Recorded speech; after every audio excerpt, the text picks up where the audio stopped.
So good morning everyone and I welcome you all to Saurabh Pandey UPSC YouTube channel के अंदर। So let's discuss आज के जो topics हैं। सो डिस्कस करते हैं पहला इंडस वाटर ट्रीटी के कंटेक्स्ट में। तो ये ज्योग्राफी एनवायरनमेंट आईआर इंक्लूडेड है। जैतपुर न्यूक्लियर प्रोजेक्ट के ऊपर डिस्कस करेंगे। ठीक है, स्क्रैमजेट और रामजेट इंजन है तो ये साइंस टेक का टॉपिक है। Pressure sensor in fat tissues, ये कुछ इंपॉर्टेंट कंसेप्ट है, साइंस टेक है। Stucco as a fire resistant material, ये डिस्कस करेंगे बिकॉज जो आपका यूएस के अंदर फायर है उसकी वजह से। डे जीरो का कंसेप्ट क्या है, एनवायरनमेंट का टॉपिक है। फिर digital personal data protection act, इस पर डिस्कशन करेंगे। But I think we have already discussed, एक दो आर्टिकल्स है, कंटेंट मैंने इंक्लूड किया हुआ है, तो आप चाहो तो रीड कर सकते हैं, बाकी देखते हैं। तो ये आज के टॉपिक्स हैं। मेंस का क्वेश्चन मैं आपको देता हूँ। मेंस का क्वेश्चन देखो, transboundary river movement without effective water sharing agreement will impact both ecology and economy of the concerned countries. तो ये आपको लिखना है और इस स्टेटमेंट को एक्सप्लेन करना है in the context of Indus water treaty. तो आप अपना आकलन प्लस जो आंसर इवेल्युएशन प्रोग्राम है इसका हिस्सा बन के अपने आंसर का चेकिंग करा सकते हैं। You have to download Saurabh Pandey CSE app. तो कई सारे जो ऑफर्स हैं उनको आप बेनिफिट उठा सकते हैं। ये नंबर याद रखना, कोई क्वेरी है 905799211649, ये नंबर है, इस पर आप मैसेज कर सकते हैं। ये क्रैश कोर्स का शेड्यूल है, इसको मिस नहीं करना है। तो ये हो गया, आज ये वाली क्लास आपको अपलोड होगी। Indian geography old NCERT class 11th, तो Indian geography old NCERT class 11th आपकी ये है। और क्रैश कोर्स के अंदर हम लोग सब कुछ कवर करेंगे, 2 साल का करंट अफेयर्स और everything is going to be covered. Prelims का करंट अफेयर मैं आपको दिखा देता हूँ। ये जो कल पहली लेक्चर मैंने अपलोड किया है, तो ये पूरी प्रीलिम्स का करंट अफेयर्स है जो मैं आप लोग के लिए कवर करा रहा हूँ। तो पूरा इस टाइप से पूरा PDF है, मैपिंग और सब कुछ इसके अंदर है। तो ये पूरा कंटेंट आपको लाइक फटाफट रिवीजन भी हो जाएगा और कंटेंट भी प्रीलिम्स करंट अफेयर्स के अंदर कवर हो जाएगा। तो ये चीज़ भी आपका कंटिन्यूसली जो है वो चल रही। बाकी डिटेल लास्ट में हम डिस्कस करेंगे। ज्वाइन करने के लिए you can download Saurabh Pandey CSE app. या आकलन प्लस है जिस पर ये आंसर राइटिंग प्रोग्राम, इसका सिलेबस भी आप देख सकते हो, लास्ट में डिस्कस करेंगे। देखते हैं इंडस वाटर ट्रीटी के ऊपर। तो यहाँ पे कहा गया कि वर्ल्ड बैंक न्यूट्रल एक्सपर्ट क्या है, ये थोड़ा सा डिस्कस करेंगे। और इंडस वाटर ट्रीटी है, अब देखो ये जो इंडस वाटर ट्रीटी है इसके बारे में बेसिक कुछ देख लेते हैं। तो when you talk about the Indus water, तो ये वाटर शेयरिंग एग्रीमेंट, देखो इंडिया पाकिस्तान के बीच में जो भी रिलेशंस है, मान लो इतने अच्छे रिलेशंस नहीं है, बट इसमें वाटर डिस्प्यूट के जो चांसेस है वो थोड़ा कम इसलिए हो जाते हैं बिकॉज ऑलरेडी आपके पास ट्रीटी है। तो उसमें अगर डिस्प्यूट अराइज होता है तो उसमें मैकेनिज्म डिफाइंड है। चाइना के कंटेक्स्ट में ऐसा नहीं है, क्योंकि कोई ट्रीटी नहीं है तो अपने मन में उसको जो चाहिए वो कर सकता है। सो वाटर शेयरिंग एग्रीमेंट जो है इंडिया पाकिस्तान के बीच में ये साइन किया गया था 1960 में। और आपका वर्ल्ड बैंक के द्वारा इसमें मतलब मीडिएटर था world bank. Indus Jhelum Chenab, इसमें मेनली पाकिस्तान का राइट है, और रवि ब्यास सतलज इसमें मेनली इंडिया का राइट है।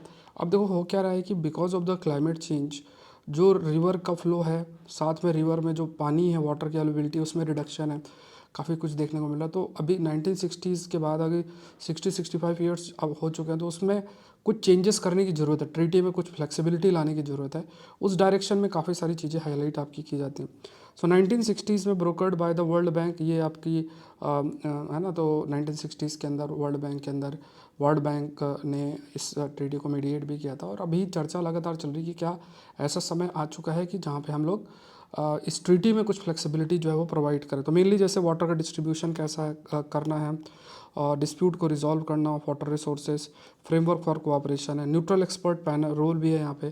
तो वर्ल्ड बैंक ने अपॉइंट किया है एक्सपर्ट सपोर्ट, ठीक है। वर्ल्ड बैंक का जो है world bank appointed expert support India stands. तो यहाँ पे एक न्यूट्रल जो एक्सपर्ट पैनल भी है जो कि अगेन वर्ल्ड बैंक के द्वारा अपॉइंटेड है। और जो भी क्लेम कई प्रोजेक्ट्स पे पाकिस्तान के द्वारा किया गया है, भारत ने उसको किया कि सही नहीं है। अब जो भी टेंशन है इंडिया पाकिस्तान के बीच में टेंशन है, तो उस वजह से भी ट्रीटी का इम्प्लीमेंटेशन अफेक्ट होता है। और क्लाइमेट चेंज जो हो रहा है कि पानी की जो अवेलेबिलिटी है, वाटर की जो अवेलेबिलिटी है रिवर्स में, उसमें भी रिडक्शन और ये सब देखने को मिल रहा है।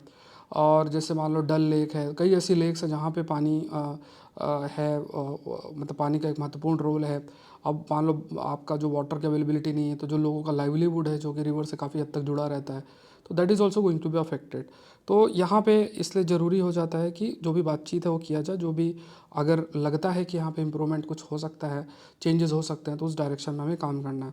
तो वर्ल्ड बैंक माइकल लीनो करके है, इनको अपॉइंट किया गया by the world bank.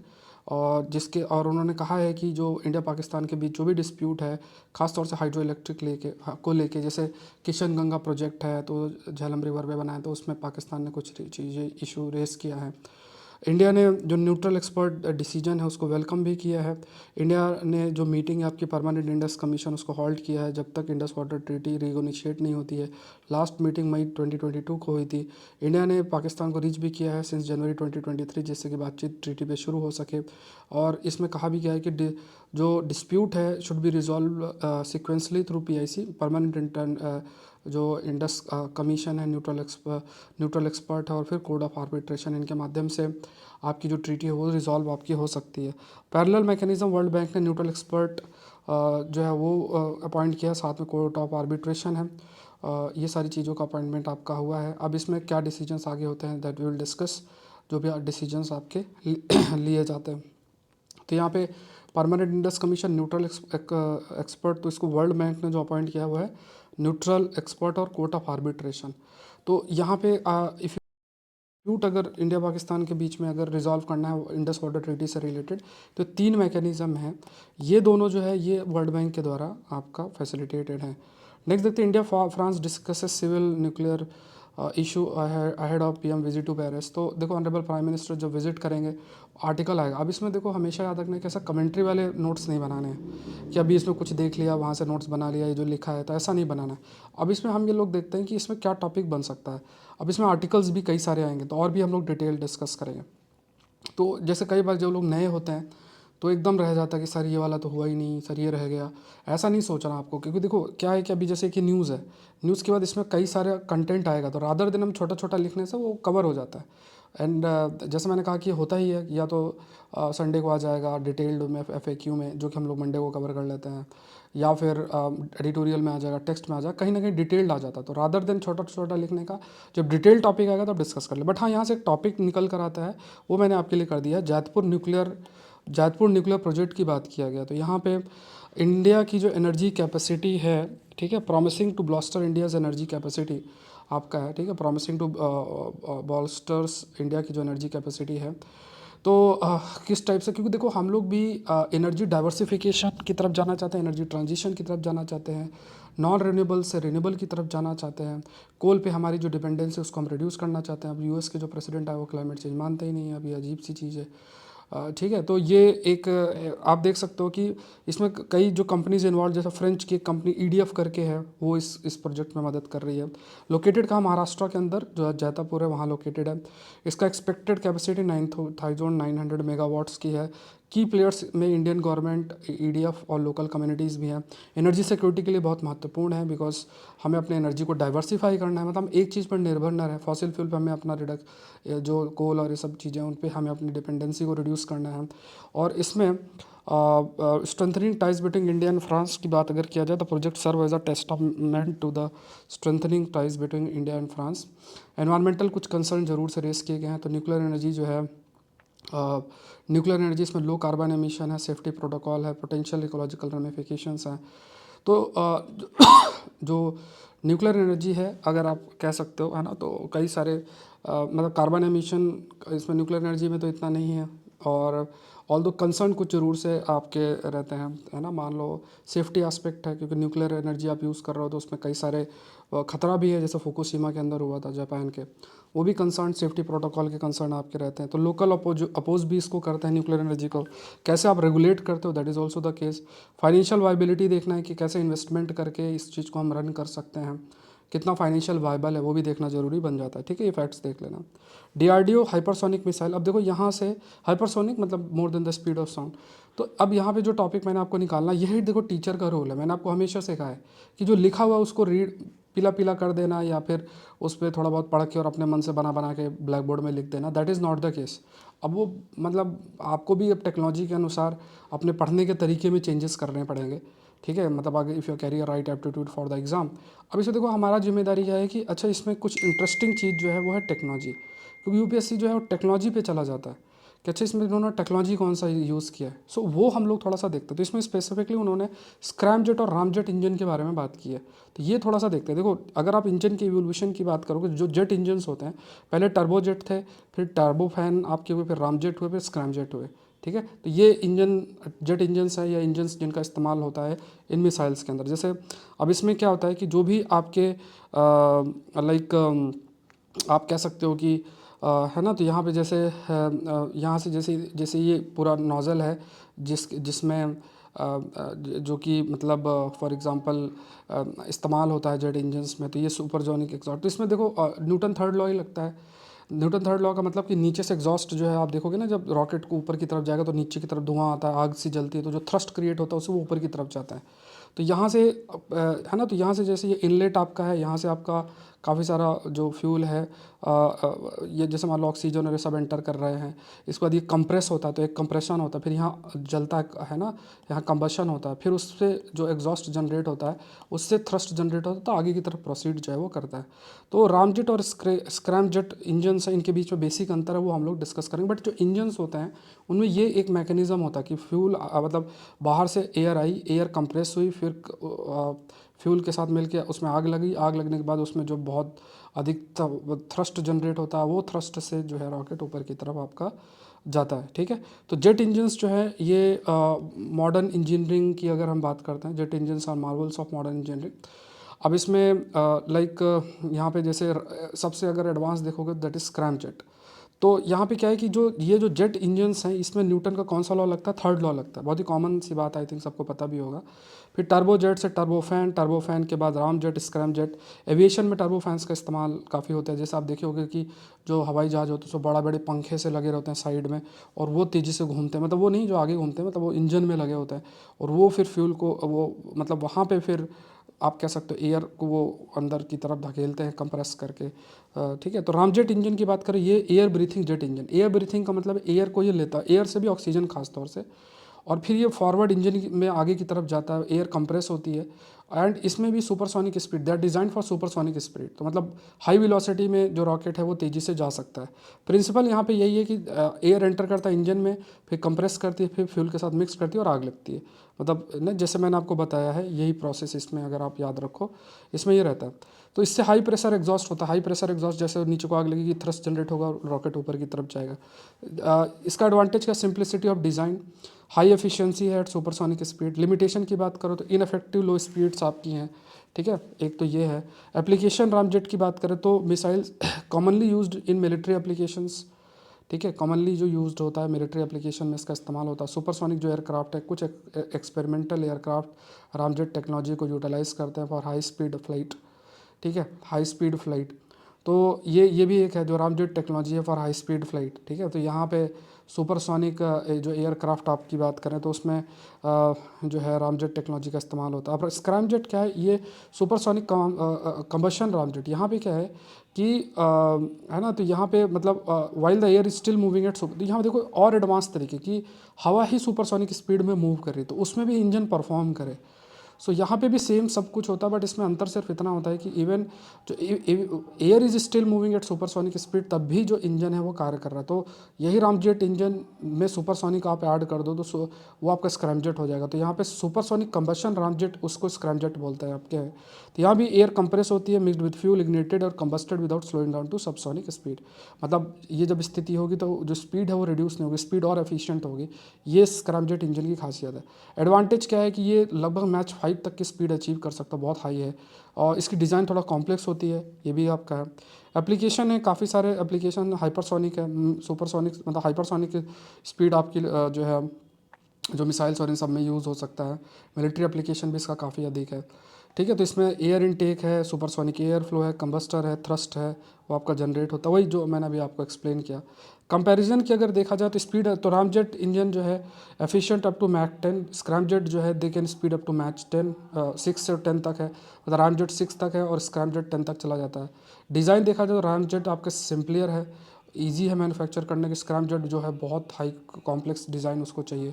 Operational range ramjet है they can operate effectively subsonic और सुपरसोनिक स्पीड तक, और स्क्रैमजेट जो है they are exclusively for supersonic conditions. ठीक है, सुपरसोनिक कंडीशंस के लिए आपका है।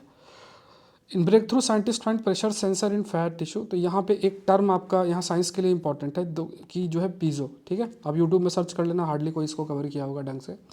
तो पीजो शब्द यहाँ पे आपको याद रखना है, पाइजो पीजो जो भी आप करो, मतलब इसमें अगर प्रेशर अप्लाई होता है तो इलेक्ट्रिसिटी जो है वो जनरेट होती है। तो ये है ना, तो यहाँ पे क्या कहा गया कि पीजो चैनल को डिस्कवर किया गया है। तो 2010 में ठीक है। तो यहाँ पे मतलब एक पर्सन थे जिनका नाम मेंशन है, पैटापाउचियन करके है, और उन्होंने मतलब आई थिंक नोबेल प्राइज़ भी मिला। तो पाइजो आयन चैनल जो है उन्होंने मतलब डिस्कवर किया था, और ये ऐसे चैनल है प्रोटीन के जो कि ठीक है, जो कि मतलब अगर प्रेशर अप्लाई करेंगे तो दे विल एक्टिवेट।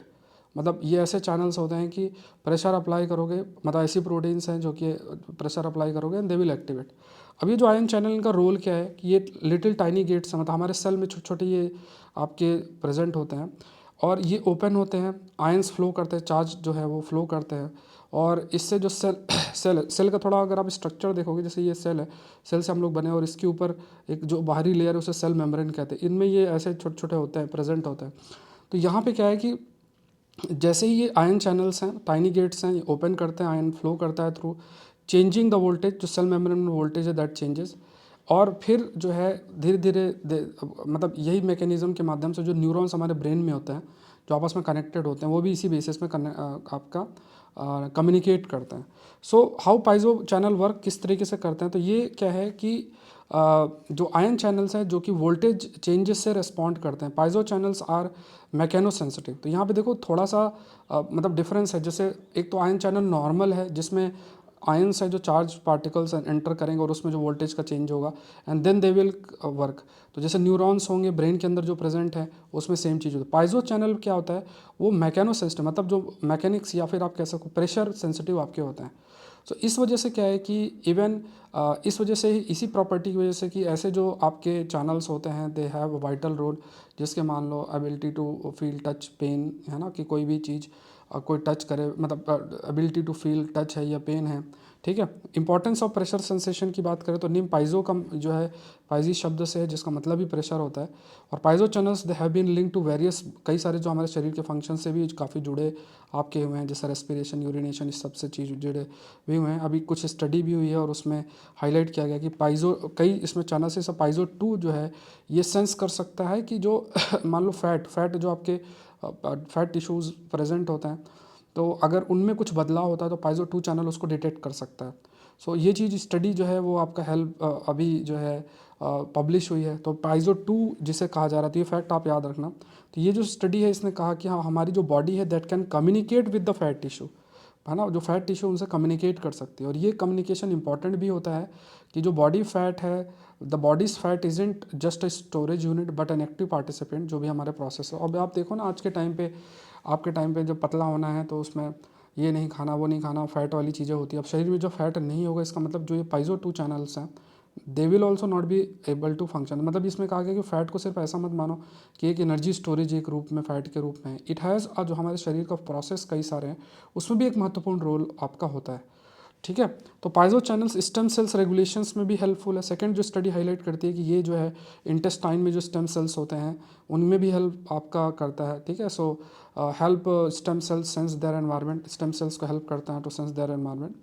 फैट और ब्रेन की जो कनेक्टिविटी भी हाईलाइट की गई। Research also developed into how sensory afferent a type of neuron, जैसे मान लो कि जो सेंसरी एफरेंट है, तो है ना, जो कि एक तरीके से टाइप ऑफ न्यूरॉन जो आपके ब्रेन में प्रेजेंट है, वो किस टाइप से फैट टिश्यू, एडिपॉस फैट टिश्यू से कनेक्टेड है। और यही जो न्यूरॉन्स होते हैं वो रिस्पॉन्सिबल होते हैं कि अगर फैट में कुछ भी ऐसा चेंज होता है तो वो डिटेक्ट करते हैं। तो कई सारे ऐसे शरीर में फंक्शंस होते हैं, उसमें ये प्रॉपर्टी बहुत हेल्पफुल आपकी होती है। जैसे ब्रेन है, ब्रेन ऑब्जर्व कर लेता है, ठीक है, जो और जो भी फैट में चेंजेस होंगे वो ब्रेन ऑब्जर्व कर लेगा, और उसमें इन पाइजो चैनल्स का एक महत्वपूर्ण रोल होता है।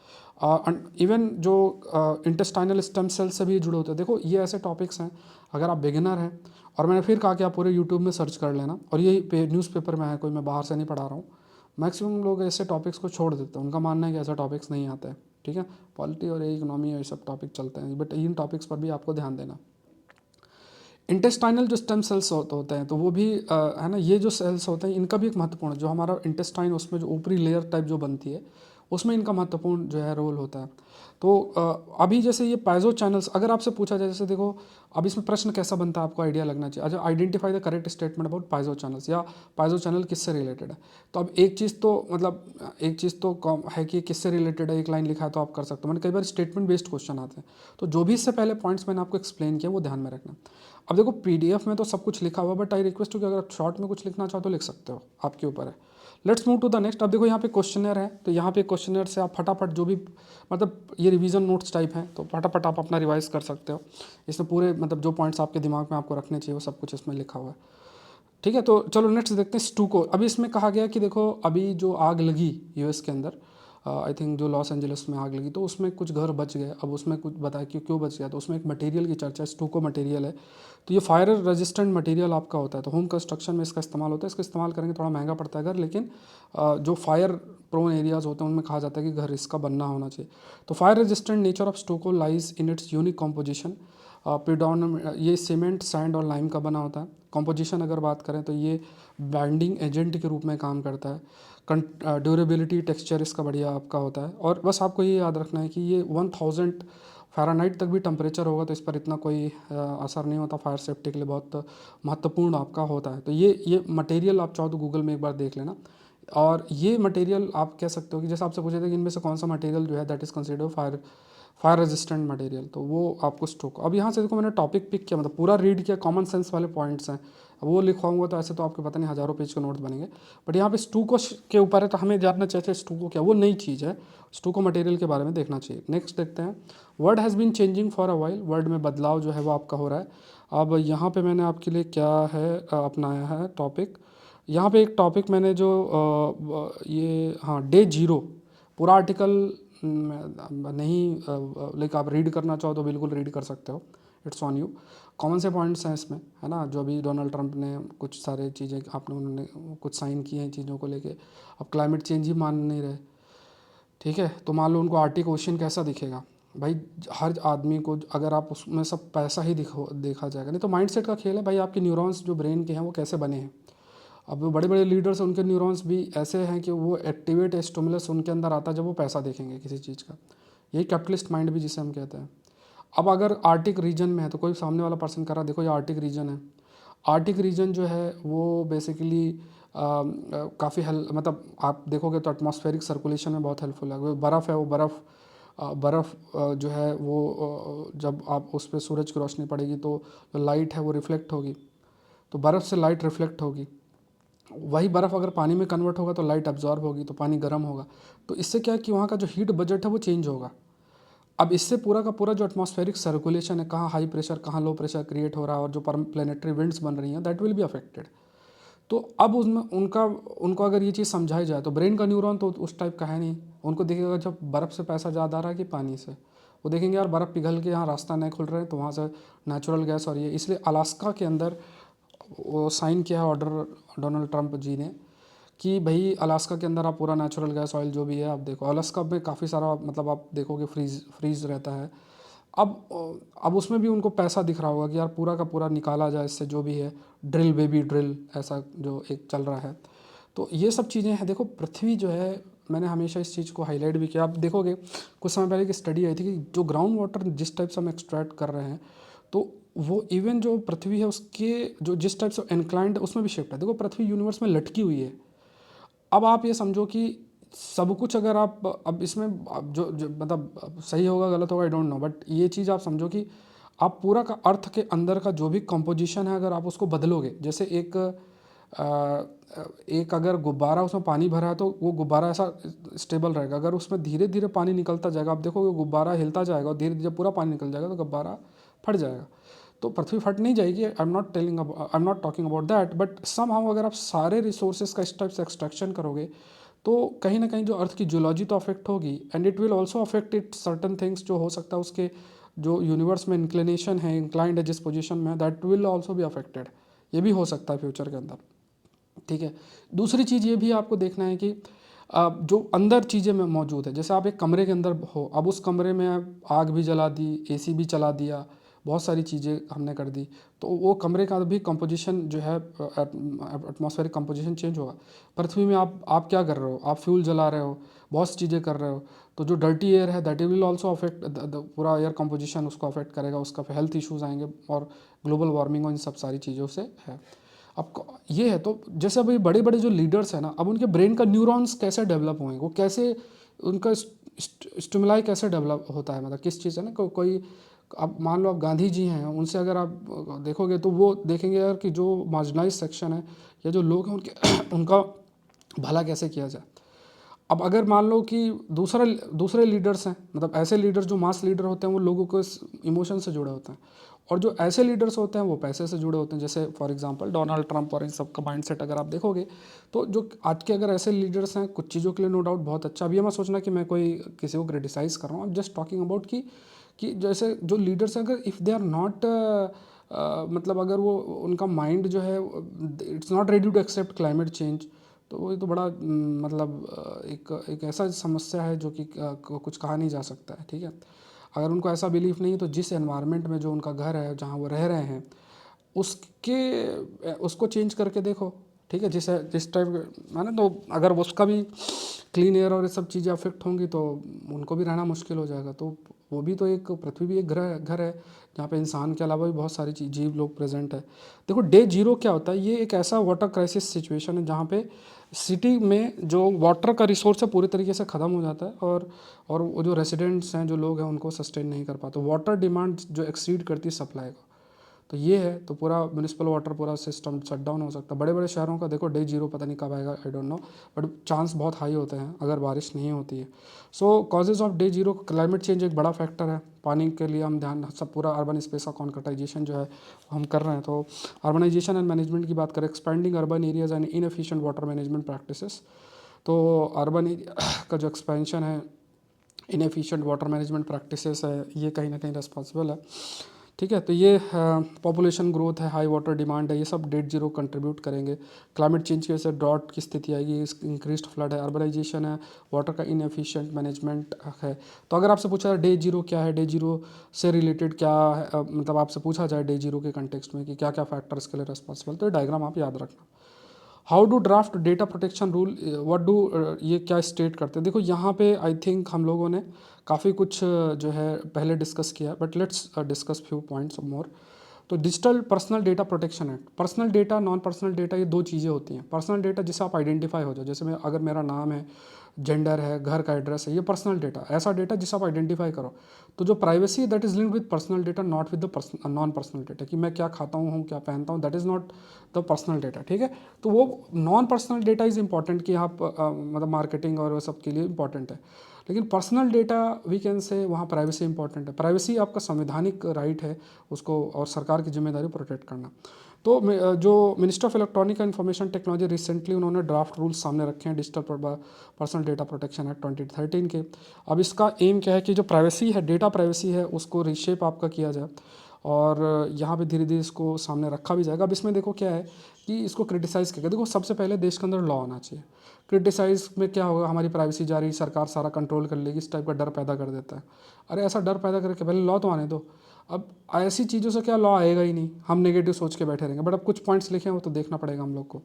डेटा लोकलाइजेशन, डेटा लोकलाइजेशन का मतलब आपका डेटा कहाँ स्टोर होता है। जैसे मान लो हमारे देश में डेटा जनरेट हो रहा है, वो डेटा यूएस में स्टोर हो रहा है, तो फिर ये सही नहीं है। तो डेटा हमारे देश में ही स्टोर है, वो डेटा लोकलाइजेशन है। तो ये एक है कि अगर डेटा प्राइवेसी है तो आपके लिए पहले डेटा लोकलाइजेशन है, तो इस पर डेटा लोकलाइजेशन का पर फोकस किया जो ड्राफ्ट रूल है। फिर जो डेटा है आपका विद इन ज्यूरिडिक्शन आपका होना चाहिए देश के। पर्सनल डेटा जो इंडियन सिटीजन्स का है वो डोमेस्टिकली स्टोर होना चाहिए। सिग्निफिकेंट डेटा फिड्यूशरीज जैसे मेटा, गूगल, अमेजन जो है इस क्लासिफिकेशन का। तो यहाँ पे क्या है कि इसमें क्लासीफाई करना बहुत इंपॉर्टेंट है ना, जो कि बहुत ह्यूज डेटा जनरेट करते हैं जिसे हम डेटा फिड्यूसरीज बोलते हैं। तो यहाँ पे आप कह सकते हो कि कमिटीज़ का गठन करना और ये देखना कि किस डेटा को एक्सपोर्ट किया जा सकता है। मतलब अगर डेटा एक्सपोर्ट कर रहा है तो उसमें भी कुछ पैसा लगाना, चार्ज करना चाहिए, ठीक है, ये भी होना चाहिए, क्योंकि उस डेटा के बेसिस में कंपनियाँ करोड़ों कमा रही हैं, अरबों कमा रही हैं, ये भी है। टेक कंपनीज़ के लिए चैलेंज भी है कि ऑपरेशनल हर्डल्स हैं, क्योंकि डिफरेंट डेटा सेट्स हैं। तो यहाँ पे लोकल डेटा स्टोरेज जो है अगर होगा तो इससे कई सारे उनके ऑपरेशनल कॉस्ट बढ़ सकते हैं, बिजनेस जो है उनके लिए मुश्किल हो जाएगा, ये उनके लिए चैलेंज है। बट उसको कैसे मीट करें, बिल्कुल वो सोचने वाली बात है, उसको देखना पड़ेगा। इसमें जो इस एक्ट का सेक्शन 36 है और रूल 22 है, तो यहाँ पे it grants the government significant power to demand information from data beneficiaries. मतलब इसमें पावर सरकार के पास है कि जो ये जो डेटा इतना जनरेट कर रहे हैं, स्टोर कर रहे हैं, तो इनसे डेटा का डिमांड किया जा सकता है। अब एक्सपर्ट मानते हैं कि इससे सर्विलेंस और ये सब बढ़ेगा, और है ना, तो यहाँ पे अथॉरिटी कैन बी एक्सप्लॉइटेड, तो मतलब कई सारी इंडिविजुअल प्राइवेसी राइट्स कर्व आपके हो सकते हैं। दूसरा इंक्रिप्शन भी इससे अफेक्ट होगा, क्योंकि जो बड़ी बड़ी कंपनी कहती है कि हम अपने पूरे डेटा को इंक्रिप्ट करते हैं, कोई यूज़ नहीं कर सकता है। तो बट अगर ऐसा रूल है जैसे सेक्शन 36 रूल 22 की बात किया जाए, तो उसमें फिर अगर सरकार के पास डेटा जाएगा तो फिर वो इंक्रिप्शन किस लेवल का कर रहे हैं, तो ये भी प्राइवेसी को अफेक्ट कर सकता है। अगर इंक्रिप्शन का उस लेवल का मतलब उस लेवल का इंक्रिप्शन नहीं है तो फिर प्राइवेसी भी इससे हिंडर आपका हो सकता है, आपका अफेक्ट आपका हो सकता है। सो गवर्नमेंट का डिस्क्रिप्शन को प्राइवेसी को कैसे हम मेंटेन करें। अब दूसरी चीज़ ये है, आप समझो कि मतलब ये माइंडसेट समझो, एक तरफ हम अपोज करेंगे, बोले प्राइवेटाइजेशन नहीं होना चाहिए, प्राइवेट ये है वो है, और दूसरी तरफ सारा जो हमारा डेटा है वो प्राइवेट सेक्टर के पास है, तो उस वो हमको लग रहा है वो हमारा प्राइवेसी चला जाएगा। मतलब अगर सरकार ने डेटा मांग लिया तो उससे हमारा प्राइवेसी चला जाएगा। मतलब ये अजीब सा आर्गूमेंट मतलब आप दे सकते हो, मतलब अगर आपका कुछ और आर्गूमेंट है कमेंट सेक्शन में, और आप डिफरेंट व्यू रख सकते हो कि बड़ी कंपनी है उसके पास डेटा स्टोर है तो वी आर हैप्पी, गवर्नमेंट उसको रेगुलेट करे और डेटा मान लो किसी कंटेक्स्ट में अगर ऑल्दो विद प्रोविजंस रेगुलेशन के माध्यम से ही हो, डेटा अगर एक्सेस हो तो वी विल से कि नहीं हम हमारी सेफ्टी नहीं है।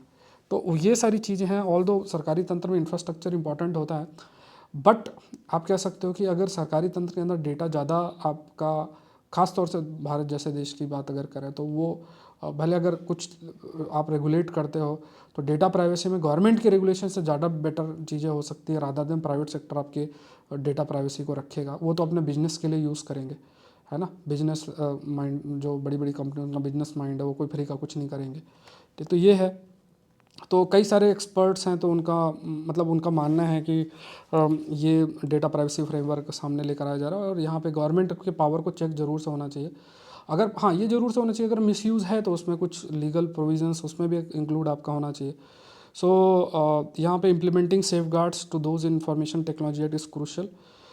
अब देखा जाए ड्राफ्ट रूल की बात करें तो फिड्यूशरी फ्रेमवर्क है, तो government is soliciting feedback in manner कि, है ना, तो यहाँ पे कहा गया कि मतलब मतलब ये चीज़ कही जा रही है कि जिस टाइप से ड्राफ्ट रूल्स है कहीं ना कहीं जो एक क्रिटिसिज्म सरकार को होगा, तो ये रूल्स कहीं ना कहीं उस चीज़ को उसके उस ये चीज़ जो रूल है कहीं ना कहीं इसके खिलाफ हैं, है ना। तो है ना, तो ये चीज़ आपकी हाईलाइट की रही। फिर ट्रांसपेरेंसी होना ज़रूरी है, जो प्रोसेस हो ज़्यादा ओपन हो, रूल्स जो हैं वो लोगों के सिटीजन्स को रिफ्लेक्ट तो करते ही हैं, इंडस्ट्री स्टेक होल्डर्स के इंटरेस्ट को जो है वो भी रिफ्लेक्ट करते हैं। सो पब्लिक हियरिंग कंसल्टेशन जो है वो होना चाहिए, और फिर उससे जो भी फीडबैक है उसके माध्यम से ये जो रूल्स हैं उनको इम्प्लीमेंट आपका करने की ज़रूरत है। ठीक है, तो यहाँ पे डेटा प्रोटेक्शन भी हमें बढ़ाना है, ये बहुत इंपॉर्टेंट है। बट जो भी आपके डिफरेंट डिफरेंट स्टेक होल्डर्स हैं वहाँ उनके लिए ट्रांसपेरेंसी बहुत इंपॉर्टेंट है, पब्लिक को इंगेज करना प्लस सेफगार्ड्स प्रोवाइड करना, मिसयूज़ ना हो ऐसा ध्यान में रखने की ज़रूरत है। जो आपका शेड्यूल क्रैश कोर्स है उसका आज हम लोग जो क्लास देखेंगे that is Indian geography old NCERT class 11th की, और ये क्लास मैंने ऑलरेडी करा दी है, basics of international relation class 3 next class. इस वीक में ये आपका शेड्यूल है। क्रैश कोर्स का हिस्सा आप लोग जरूर से बने, use the code 5 AM UPSC। ठीक है, प्रीलिम्स का मैं आपको बता देता हूँ, ये प्रीलिम्स करंट अफेयर्स शुरू हो चुका है, क्रैश कोर्स में ये सब इंक्लूडेड है। बट अगर आप प्रीलिम्स करंट अफेयर अलग से भी करना चाहते हो तो वो भी अलग से आपके पास ऑप्शन है। देखो प्रीलिम्स करंट अफेयर के नोट्स हैं, ये पूरा का पूरा जो मैं आपके लिए कवर करा रहा हूँ, साथ में स्टडी मटेरियल MCQ फॉर्मेट में ऑलरेडी अपलोड कर दिया है, उसको आपको खुद पढ़ना है। ठीक है, और यहाँ पे ये नोट्स जो हैं ये पूरे के पूरे नोट्स जो हैं क्लास के हैं, तो पूरे टॉपिक्स फटाफट आपको रिवाइज कर लेना है। और लेक्चर 35-40 मिनट का होगा, साथ में PDF होगा, लेक्चर सुनो, PDF से रीड कर लो, कंटेंट हो जाएगा। कहीं कोई इधर उधर का कंटेंट आपको नहीं करने की ज़रूरत है। हाईएस्ट क्वालिटी कंटेंट जो UPSC का लेवल है उस कंटेक्स्ट में, ऐसा नहीं ये वन लाइनर टाइप इन्फॉर्मेशन नहीं करनी है। ये टॉपिक्स आपके रहेंगे जो कि कंसेप्चुअल बेस्ड हैं, जो कि अलग अलग सब्जेक्ट्स के आपके जो है उसको कंसेप्ट को स्ट्रॉन्ग करेंगे। ठीक है, तो ये चीज़ें आपकी ऑलरेडी स्टार्ट हो गई हैं, तो कोई क्वेरी इस नंबर पर आप मैसेज कर सकते हैं, और सौरभ पांडे CSE ऐप आप डाउनलोड कर सकते हैं।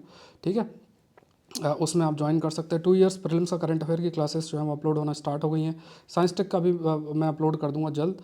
इसके बाद ये सारा है। फिर उसके बाद आकलन प्लस का ये सिलेबस, अगर आप अपने आंसर का एवेलुएशन कराना चाहते हैं तो सिलेबस है set 7 to 11, globalisation, society, IR और पॉलिटी, आपका ये सिलेबस है सेट 7 से 11 तक। जो क्वेश्चंस अपलोड होंगे, क्वेश्चन आपके हर सैटरडे 4 PM को अपलोड होंगे, बाकी अपने आंसर लिख सकते हैं। सौरभ पांडे UPSC जो आपका वेबसाइट है उस पर जाके ऑल कोर्सेज पे आप क्लिक कर सकते हैं। सौरभ पांडे CSE ऐप आप ज़रूर से डाउनलोड करें। एंड यहाँ पे देखा जाए तो ये देख लो, the Hindu analysis by Saurabh sir for UPSC, ये अलग से टेलीग्राम चैनल है, वहाँ से आप PDF डाउनलोड कर सकते हैं। ठीक है, तो the term soft gold recently news में था, has been synonymous with luxury and prestige since the Mughal era.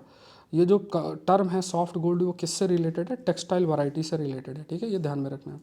तो ये प्रीलिम्स का क्वेश्चन है। 5 AM सीरीज़ ऑलरेडी है जिसमें ऐसे क्वेश्चंस कवर हो रहे हैं। ऐसा ही जो कंटेंट है मैं आपको प्रीलिम्स का जो करंट अफेयर्स है उस पर भी प्रोवाइड कर रहा हूँ, टेस्ट सीरीज़ में भी प्रोवाइड कर रहा हूँ, ठीक है, जो स्टडी मटेरियल है, और वीडियो लेक्चर्स भी आपके हैं।